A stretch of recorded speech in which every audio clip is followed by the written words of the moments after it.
when you're working with someone and they think they found their purpose, but it's quite a surface level thing. Someone like, oh, this is what I do, or this is who I serve.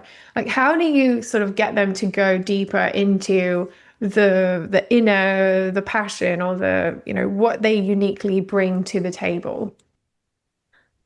I think for me, I push a lot of reflection because I think that when you're walking in your purpose, it all goes to the why. And so I'm constantly trying to get people to understand that like purpose isn't a destination. We tend to think, oh, I found my purpose. Okay, that's it. They're like, now what?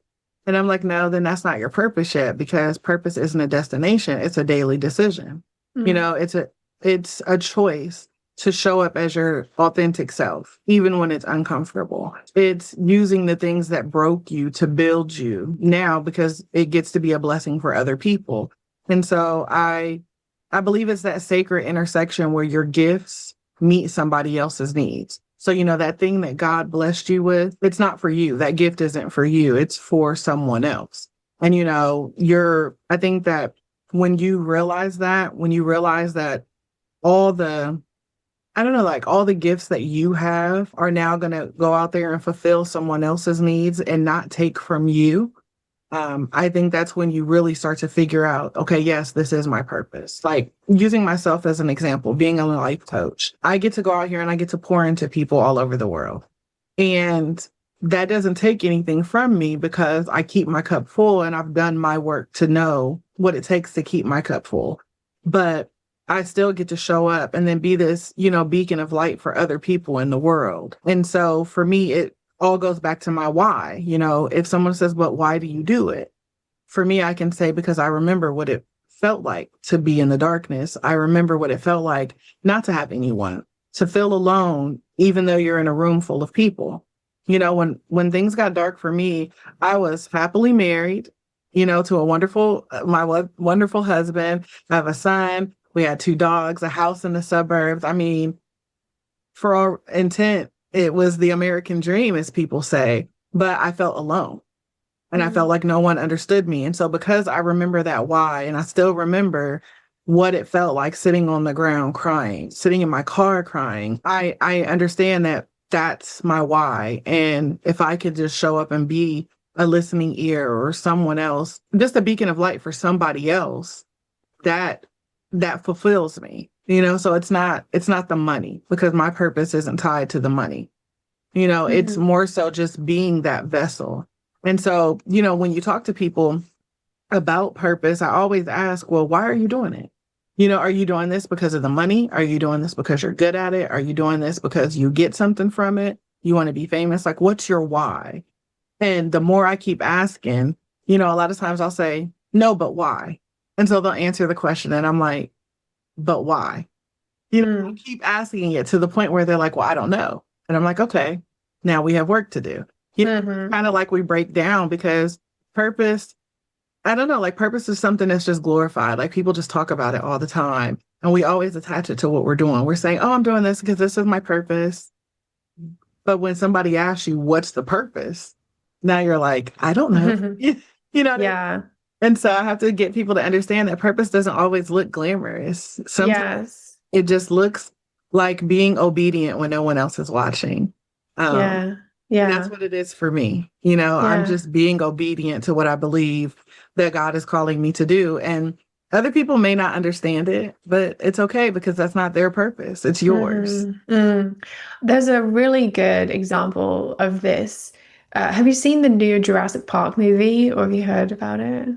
I have Not yet. not. It's so funny. My husband just watched it. I'm so Okay, not okay. into it, but he just watched that the other Okay, day. so I won't spoil it if you're gonna watch it, but in the beginning, they're kind of laying out the mission of like they have to go get these dinosaurs, whatever.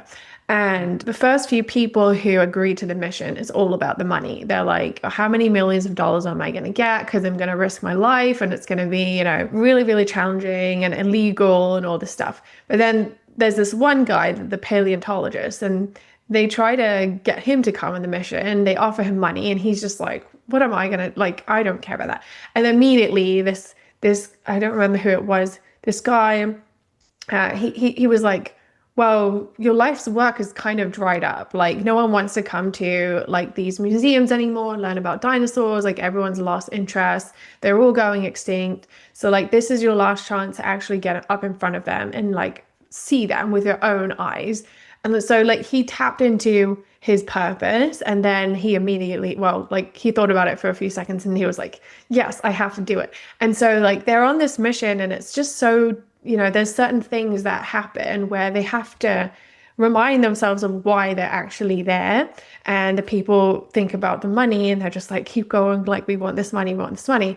And this guy, he's just like, he's seeing these dinosaurs and he's just like, and he's crying because it's so moving and he's like touching them for the first time and he's like, oh my gosh, like, and it's just like this stark contrast because he's there for a genuine reason and he'll never forget these moments. Even if he dies, 5 minutes later, it really means something to him. And ultimately the others all have to kind of figure out their actual why, because the money is just not going to see them through till the end.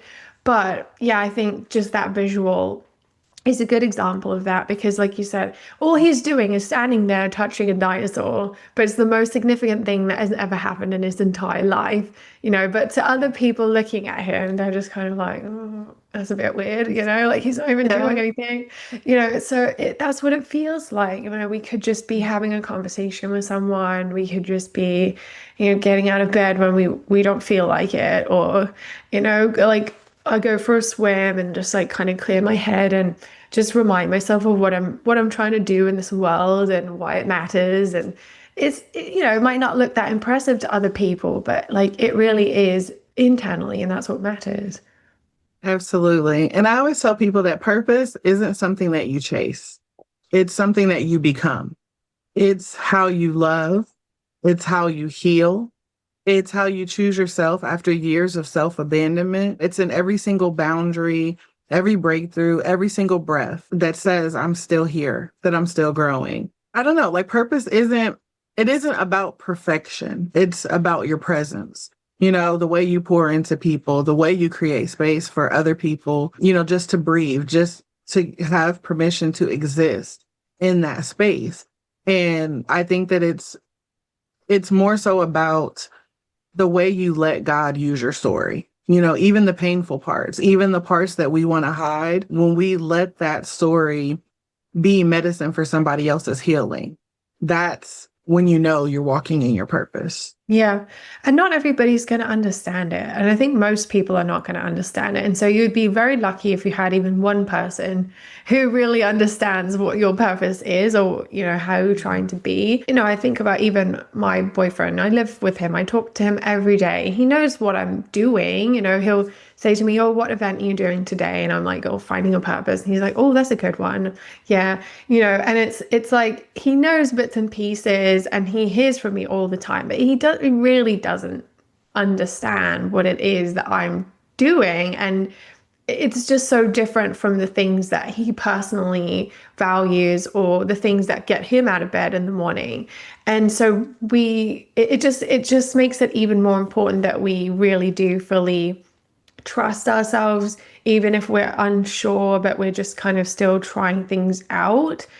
Just keep coming back to ourselves and reminding ourselves that we're not giving up. Like, we're not giving up on finding ourselves or like embodying ourselves and healing ourselves. And like you said, it is a journey. We're doing it every day. And some days feel amazing and some days feel awful. But like collectively, I think the purpose is what kind of keeps us going one day after the next.